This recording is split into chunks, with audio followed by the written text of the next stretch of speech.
Welcome into the Sunday Journal. I'm your host, Matt Pitta. Thanks for being with us today. We get together each week to talk about issues facing Cape Cod, the islands, and all of southeastern Massachusetts. Welcome into the program today. I have an interesting conversation about an organization that I know you're going to want to know more about today. After being diagnosed with mental illness, Mary Munsell said the people around her tried to protect and insulate her, but that's not what she was looking for. And that's what led Mary to found Dance in the Rain, Whole Person Approach, a nonprofit peer-to-peer support service for people with mental illness. In studio with me today is Mary E. Munsell. And Mary, thanks so much for being here today. Pleasure to meet you in person. Thanks for being here today. Thank you very much. I want to talk about your organization, and it was brought to our attention by a colleague of mine following your presentation at the recent behavioral summit that took place in Hyannis. Your organization was presented as kind of a model group that's doing the work that you do, and so we said, let's find out a little bit more about what Dance in the Rain is all about and bring you in studio to talk with us here on the Sunday Journal. So welcome in. We're looking forward to finding out a lot more about yourself and this organization. Thanks for being here today. Okay, thank you. So this all, as I said, came out of information that we received from the Behavioral Health Summit that took place recently in Hyannis, and we learned a little bit more about your organization, Dance in the Rain. In fact, you have an event coming up we're going to talk about on the 19th of this month, Dance in the Rain's Underground Asylum Coffee House, which will take place over the DoubleTree coming up on the 19th. We're going to talk about that and let people know about it. But let's get right into it, Mary. Tell me a little bit about yourself and how this whole organization, this effort, Dance in the Rain, this peer support group came about. Well, I was diagnosed with mental illness in my late 30s, but I basically began showing symptoms when I was 13. So basically I've been living my entire life with mental illness. And I returned to the Cape in November of 2008 after a long state hospitalization of 2.5 years. And I basically escaped from Pennsylvania. I called my parents and said I want to come home because they wanted to recommit me. And so I they came down, rescued me. They handed them a big bag of medications and said, here she is. She's all yours. So I returned to Barnstable Village, where I grew up. I crawled out of my parents' car with everything that I owned. And I simply, basically, just existed. I had died inside. I had disconnected from everybody that I loved and everything that I knew. And I used to keep track of time by which hospital I was in. With every 3 weeks or so, I would have an episode, and I would end up being hospitalized. And for my parents, it was very scary. They didn't understand, who I was anymore or what they were bringing home. It's just that they had brought home not their daughter anymore, but somebody who was actually dead inside. And I believe that people with mental illness, they actually die 1,000 deaths. Is the death of their smile, the death of their wanting to go outside, the death of relationships, so many deaths that we go through until eventually we come to a place of complacency, which is really scary because you just kind of accept and you exist.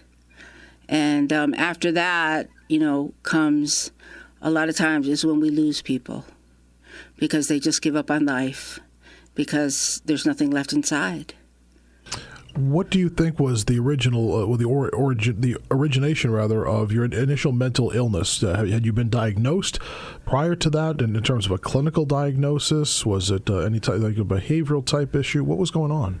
Well, it was really kind of weird because up until age 13, I was very outgoing. I was very athletic. But as soon as, the hormones kicked in, my life turned upside down. I became very disconnected. I couldn't connect with my peers. I couldn't connect with myself. My mom used to call me her loner, and I hated that. I didn't want that. I wanted a regular life. And, this is back in the, late 70s, early 80s. And when I had reached out for help, they basically told me I was just looking for attention. Did you have brothers and sisters? I had brothers and sisters. And how was the interaction with them? Did you interact with them, play with them, Well, by, the age 13, I'm the youngest. So, we kind of were going our separate ways, middle school, high school, and stuff like that. So it was kind of unnoticed. I kind of disconnected, disassociated, during family conversations. I was known as a loner. And all my cousins would always say, what's the matter with Mary? She doesn't talk. Nobody really saw what was going on inside of me.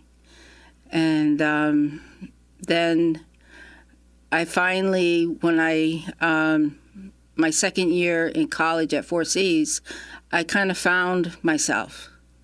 And I started doing really well, and I transferred to a college in Pennsylvania. And I was, doing well, and I ended up getting married, which is a story I really don't want to get into. But it was kind of an abusive relationship, which really exacerbated my illness. And we have 4 children. And by 1998,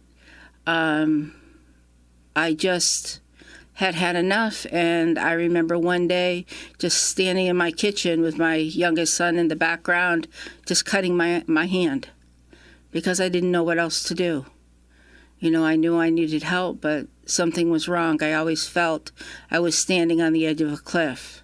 And if I jumped off that cliff, I would never be the same. At any times there, did you have episodes of happiness and contentment? Would you have, a month, 2 months, 3 months of being content and then fall back into an abyss? What was the setup there?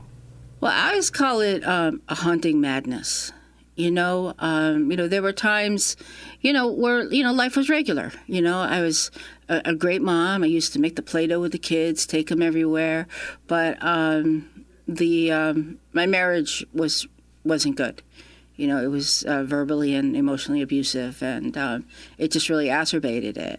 And it got worse over time. So at some point, do you realize, okay, I need to try to get better. I need to find a way out of this abyss. Did you seek out more intense counseling or hospitalization, medication? What did you do to get yourself kind of back on track? Well, what happened was back in when I had cut my hand, back in, I think I said it was 1998, I ended up in the hospital at Cape Cod Psych for 2 weeks. And based on the conversation, they diagnosed me as bipolar and put me on all kinds of medications. And that was my first, really getting involved in the mental health system. And it was, really difficult getting on the medications because it makes you real tired. And so I stayed in the hospital for about 2 weeks. And at that time, my husband decided to move our entire family to Western Pennsylvania, away from, where I grew up, my support system. So within a matter of months, we moved to Western Pennsylvania, and things were okay for a while. But then I got lonely, the symptoms set in, the depression. I deal mostly with depression and cutting. I would cut. And I started seeing a doctor who would just basically, every time I saw him, he would give me a different diagnosis, different medications, which is really difficult because when you see your psychiatrist, they're getting a snapshot of, who you are. 1 hour of time probably with you or something like that. It's not even that. It's like 20 minutes. It's like he's writing scripts before you're even talking. So that's why we really have the whole person approach. So let's talk about that. So you get yourself to a point where now you come out of this. I would imagine that you're kind of you're probably kind of always treating the illness, right? I mean, you don't fully recover from it. Is it something that's always with you? It's something that you always live with. Mm-hmm. But what the point you want to come to is where your decision making, is not coming out of your illness. It's coming out of who you are. You're a whole person. So then how does Dance in the Rain come about then? Let's talk about your organization. How does that come about? Dance in the Rain actually comes from a quote from Vivian Green. It's called, "Life is not about waiting for the storm to pass. It's about learning to dance in the rain." And I ran across that in 2011, and I had decided that, my life is really difficult. Things aren't going to change, but I want to be happy. I wanna start dancing, and hospitalization still continued. But then I ran into a doctor at McLean Hospital who dropped that patient-client, doctor-patient relationship. And he talked to me as a person. That was the secret, is to acknowledge that I was something more than this mentally ill person. And I began to look forward to having conversations with him. And that was really the beginning of my healing, because I was something other than a mentally ill person. We talked about faith. I was a mentally ill person, but I was a woman of faith. So after that, I came home and I began to build upon, my faith. And what I really wanted to seek out was people like myself who would challenge me, people who were healing, moving forward in their lives. Because in the mental health system, they teach us that the best that we can do is to maintain our illness and to cope. And to me, that was a death sentence. You didn't want to just cope. You wanted to live. I wanted to live life. Because, maintaining and coping is like treading water forever. And you go into crisis and you reach out for help and they say, use your coping skills. So to me, that was treading water faster until it passed. So in terms of what you're doing now at Dance in the Rain, it's a whole person approach, peer-to-peer services. Tell us what you're doing now. Tell us about the organization. Well, Dance in the Rain, we have an office located at 145 Barnstable Road, which we just moved into December of 2015. And we're really unique in that we are completely autonomous. We are not we're not run by the Department of Mental Health or run by any provider. We work with them and enhance their services. And all of our programs are developed by peers and run by peers. And we really believe that, the secret is dialogue, promoting dialogue between the peers. These are people who are going through mental illness as well, and you have programs for them then. Right. We offer programming twice a day, different kind of programs. What are some of the things you have? Some of the programs we have, we have a men's group, and then we just started one calling Expressing Your Voice, because we believe everybody has a story within them. A whole lifetime of, triumphs, sorrows, and this. And it's really important for you to begin talking about that and learning how to express that. Because I always say that healing is becoming what you are created to be and shedding what the world has made you. And to do that is to talk.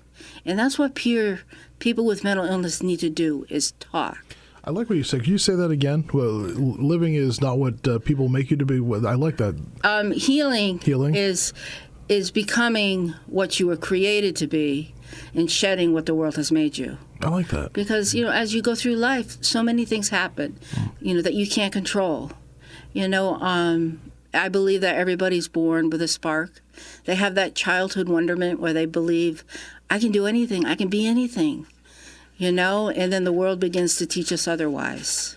Tell me about what's coming up on the 19th. So you're doing an event. It's called Dance of the Rains, Underground Asylum Coffee House from 5:30 to 9 at the Doubletree. Tell us what this is all about. Well, we are really invested in the community. We believe that mental illness is a community issue, and that if you educate and engage the community, then unique and effective solutions will arise. So our coffee house event is a really wonderful event. It's from 5:30 to 9 at the Doubletree Inn, and it's coffee house style. We'll have a live band. We'll be passing hors d'oeuvres. We have, I'll be the keynote speaker with a really amazing presentation, to be honest with you. And then we also have Dr. Jeffrey Rediger from McLean Southeast. He was the doctor that initiated conversation with me and began my healing. And then we also have State Representative Timothy Whelan speaking, and the regional director for FHR. But what we also offer is an open mic, is for, people to come up and share their talents, which is really kind of fun. Because sometimes they just end up jamming with the band or singing, expressive reading or whatever. And, it's where the community comes together under Asylum. Mary, we're getting close to the end of our time, Mary. What I'd like to do here is, people who are listening to us right now, I think you're probably touching many of them, and some of these people listening at home and in the car right now might be saying, I'm going through that tough time. I'm not really sure where to go from here. You've been through it. You're recovering. You're continuing to heal. What do you tell these people right now? How can you help them, somebody who may be struggling with some mental illness here in the Cape area? What should they do right now? I really believe that you have to make a change in your life. You have to come to a point where you say, okay, I've had enough, and I don't like the way I'm living. What can I do about it? And you have to seek out services. And Dance in the Rain is one place where you can go and you can be yourself. You're going to meet people just like you. The things you talk about, 75% of the people are going to say, hey, I've been through the same thing. And okay. No, I'm sorry. Please continue. And that's the power of our program. We do have, 2 groups, each day, but we offer drop-in time where you can just come in and chat, check in and say, hey, I'm alive. Here I am. It's a safe place to come, because I really believe that the secret of healing is engagement and communication, because you have to excavate through all of that stuff that you've been through in your life. And once you do that, your true chemistry is revealed. Because a lot of times when you see your doctor, you're getting prescribed, medications that, perhaps are because of situations you're going through or environmental factors. But as you excavate through that, your true chemistry gets revealed and you're prescribed on a chemical basis, what your true chemistry is. Mary E. Munsell is the founder of Dance in the Rain, a whole person approach, nonprofit peer-to-peer support. Your event is coming up on the 19th of November, your underground coffee house, your underground asylum coffee house at 5:30. You have a website, Mary, that people can go to if they'd like some more information? Our website is www.danceintherain-wpa.org. Sounds good. And we'll put that on our website as well for people. Mary, thanks so much for coming by today. We appreciate it. We'd love to have you back again sometime to continue this discussion. Absolutely, yeah. Thank you for being with me today. Appreciate it. Oh, thank you. And thanks for being with us today on the Sunday Journal.